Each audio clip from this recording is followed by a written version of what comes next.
Hi there, guys. Welcome to our YouTube channel English Literature. In today's lecture, we will cover the line by line analysis of the poem The Love Song by J. Alfred Prufrock by T.S ELIOT. ये poem उन्होंने 1915 में publish की है. ये poem एक dramatic monologue है. Dramatic monologue वो होता है जिसमें स्पीकर किसी स्टोरी या प्ले या किसी पोएम में अपनी डीप ग्रेव और अंदर की थॉट्स और फीलिंग्स को और एक्सपीरियंसेस को शेयर करता है without any interruption with the readers. ये पोएम मॉडर्न मैन को पोर्ट्रे करती है. मॉडर्न मैन की बेचैनी, सेल्फ डाउट और लाइफ के रिलेटेड उनके बेसिक क्वेश्चंस के अराउंड रिवॉल्व करती है. इस पोएम में स्पीकर का नेम अल्फ्रेड प्रूफ्रॉक है and he is a kind of person जो अपनी ज़िंदगी के फ़ैसलों पर मुसलसल सोच और फिक्र में रहता है. लेकिन इसमें स्पीकर बोल्ड स्टेप लेने की हिम्मत नहीं कर पाता. ये पोएम मेनली मॉडर्न मैन के 6 इम्पॉर्टेंट पॉइंट्स के अराउंड रिवॉल्व करती है. नंबर 1, सेल्फ डाउट, जिसको अदम एतमाद या फिर अपनी एबिलिटीज़ पर शक करना इन्वॉल्व है.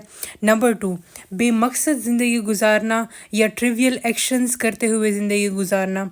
नंबर 3, बोल्ड स्टेप ना ले पाना.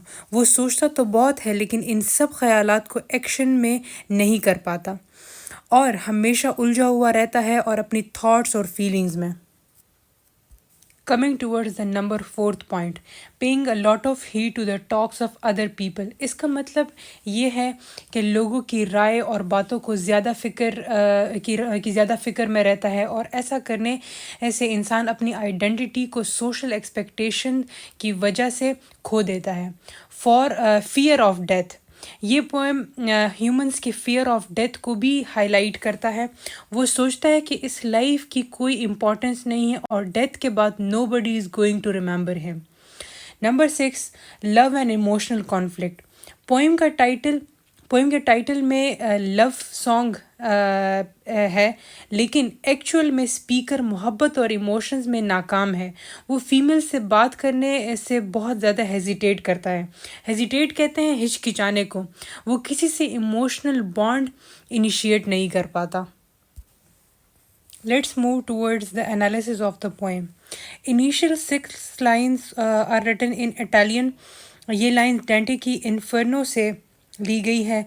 These lines are epigraph. Epigraph कहते हैं किसी शॉर्ट कोटेशन फ्रेज़ को कहते हैं, किसी शॉर्ट कोटेशन या किसी फ्रेज़ को कहते हैं. ये यूज़ किए जाते हैं पोएम्स प्ले का टोन सेट करने के लिए या थीम सेट करने के लिए. इन लाइंस में जो हिडन मैसेज है स्पीकर ब्लंटली और ब्लंटली जो है ना के साथ अपनी बात करता है क्योंकि उसको यकीन है कि वो जो कुछ भी कहना चाह रहा है वो दुनिया तक नहीं पहुंचेगा. इस पोम में स्पीकर प्रूफ्रॉक भी इसी टाइप की उलझनों और तन्हाइयों का शिकार है. वो अपने अंदर की डीप थॉट्स को शेयर करना चाहता है but he is hesitant to do so because he thinks nobody is going to listen and understand him. Coming towards the first stanza, let us go then, you and I, when the evening is spread out against the sky, like a patient etherized upon a table. Let us go through certain half-deserted streets, the muttering retreats of restless night in one-night cheap hotels, assorted restaurants with oyster shells, street that follow like a tedious argument, on insidious intent to lead you to an overwhelming question. Oh, do not ask what it is. इसमें speaker invite करता है एक सफ़र पर चलने के लिए. Before going into the details, you guys have noticed whenever we think we kind of talk to ourselves. इस poem में भी स्पीकर सेम फिनोमेना यूज़ करता है जिसको ड्रामेटिक मोनोलॉग कहते हैं.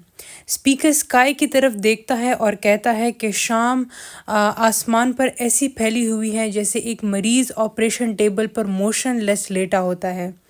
स्काई को एक पेशेंट के साथ कंपेयर किया गया है.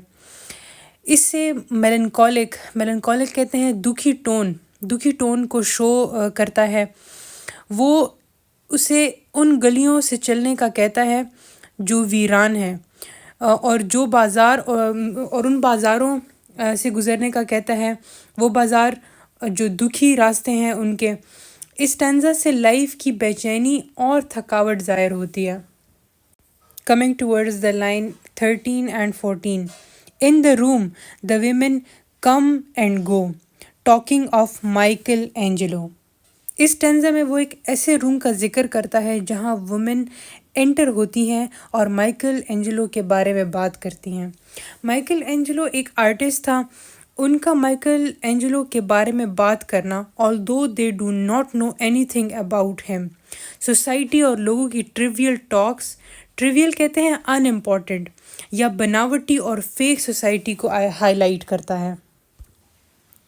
The yellow fog that rubs its back upon the window panes, the yellow smoke that rubs its muzzle on the window panes, licked its tongue into the corners of the evening, lingered upon the pools that stand in rains, let fall upon its back the sort that falls from chimneys, slipped by terrace, made a sudden leap, and seeing that it was a soft October night, curled once about the house and fell asleep. इस part में yellow fog और smoke के बारे में बात की गई है, और ये फोग शो करता है लंदन की फ़िज़ा को, जो एक वीरान और इनसिक्योर और खौफनाक माहौल को हाईलाइट करती है। स्मोक और फॉग लाइफ में मौजूद खामोशी और मायूसी को सिंबलाइज करता है।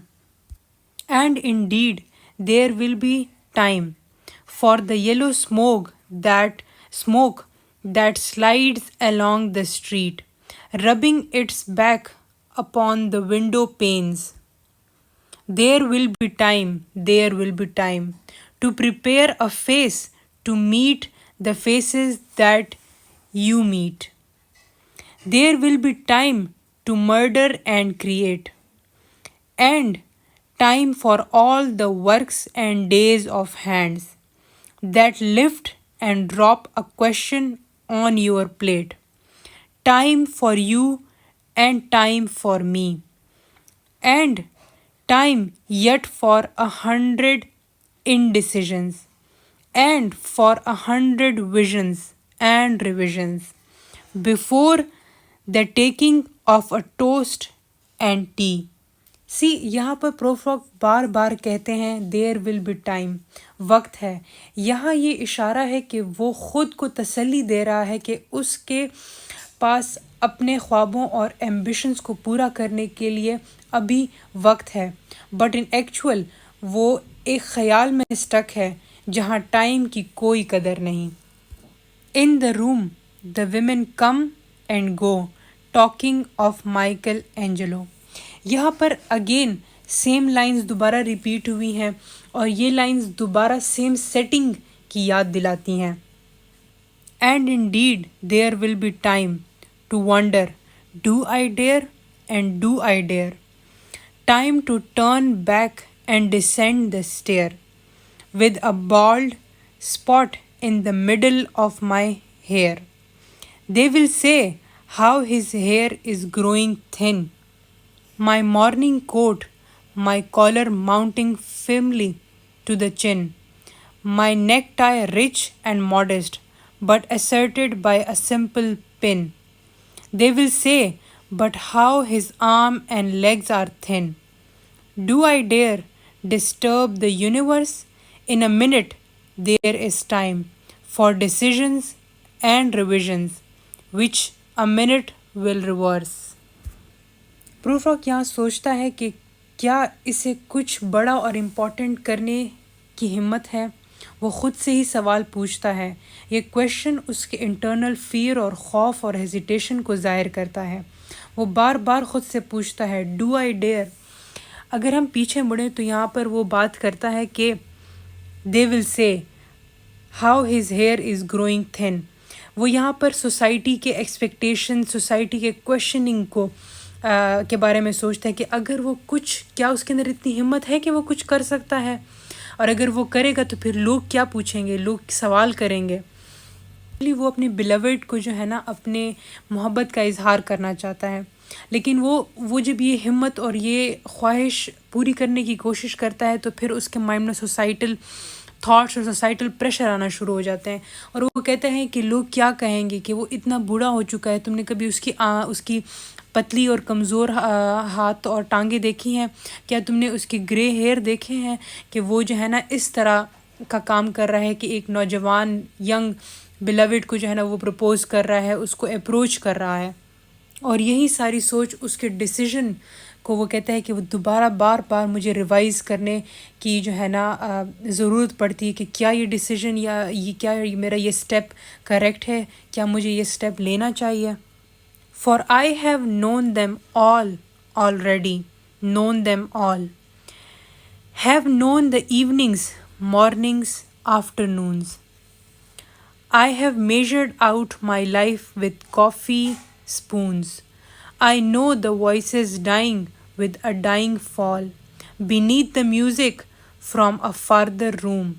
So how should I presume? यहाँ पर स्पीकर कहते हैं कि मैंने अपनी लाइफ में बहुत सारे एक्सपीरियंसेस हासिल किए हैं। उसने अपनी लाइफ को बहुत सारे स्पून्स से मेजर किया है।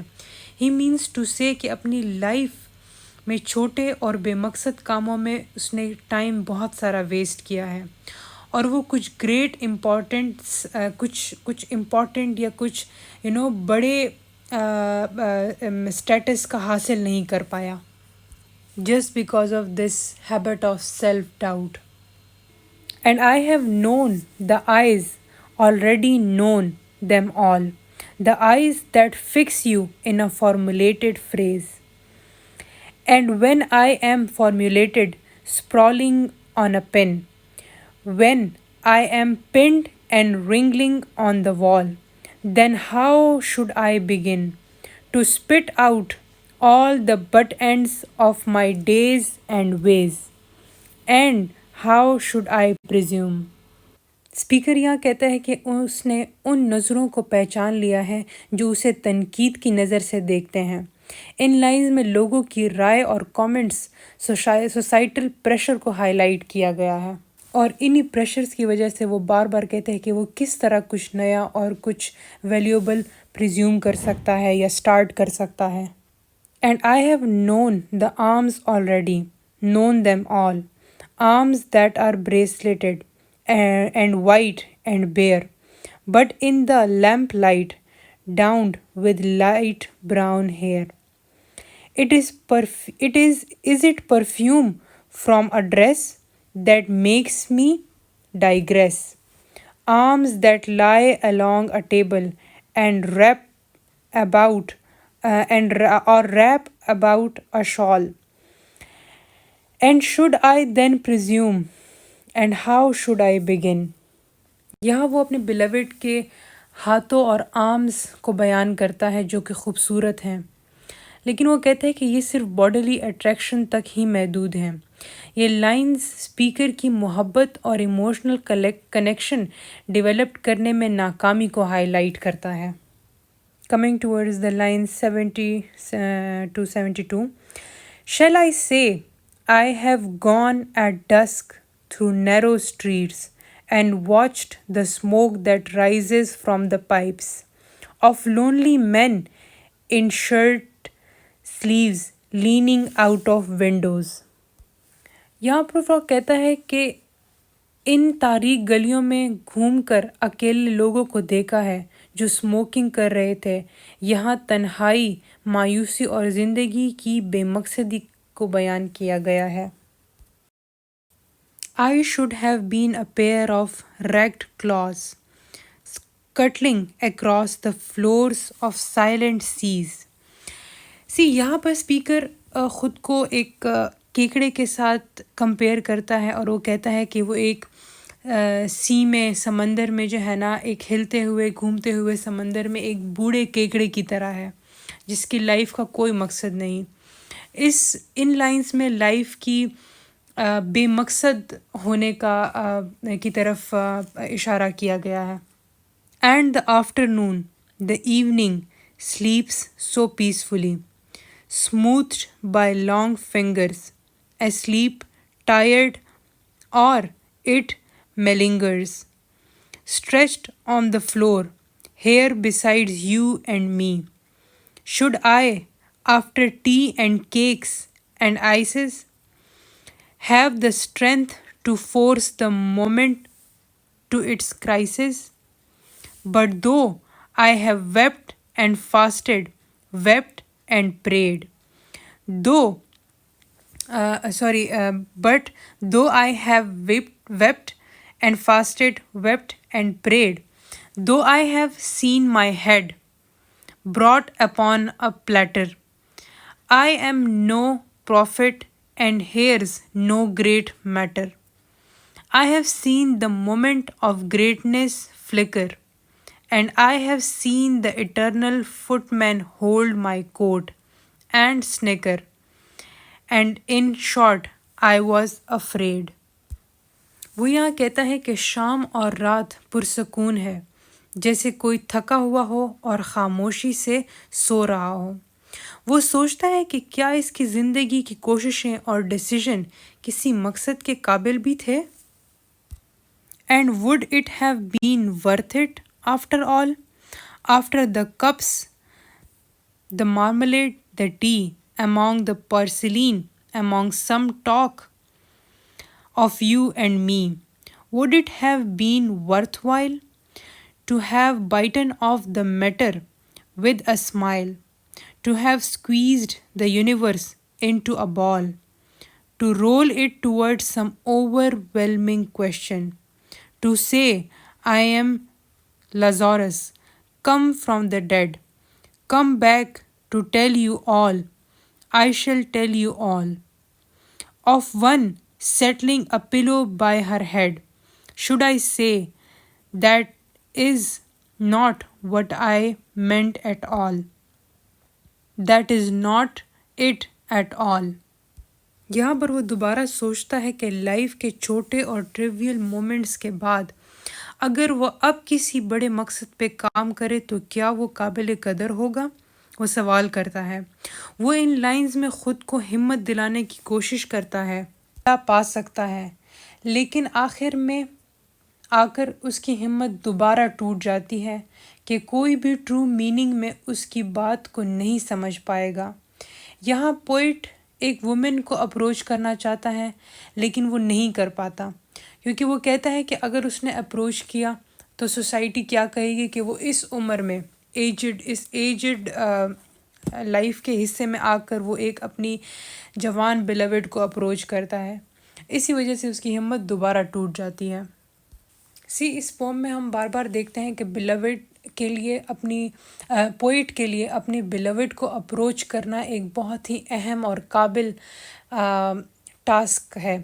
लेकिन एक्चुअल में अगर हम इन लाइंस को बिटवीन द लाइंस अगर हम लोग इसका मतलब एक्सट्रैक्ट करने की कोशिश करें तो यहाँ पर जो बिलवेड है ये बेसिकली लाइफ में इम्पॉर्टेंट या फिर वर्थ डूइंग टास्क को सिंबलाइज करते हैं. जैसे कि मॉडर्न मैन जो है वो आजकल ट्रिवियल एक्शंस, बेमकसद किस्म की चीज़ों में, बातों में ख़ुद को उलझा के उन्होंने रखा हुआ है.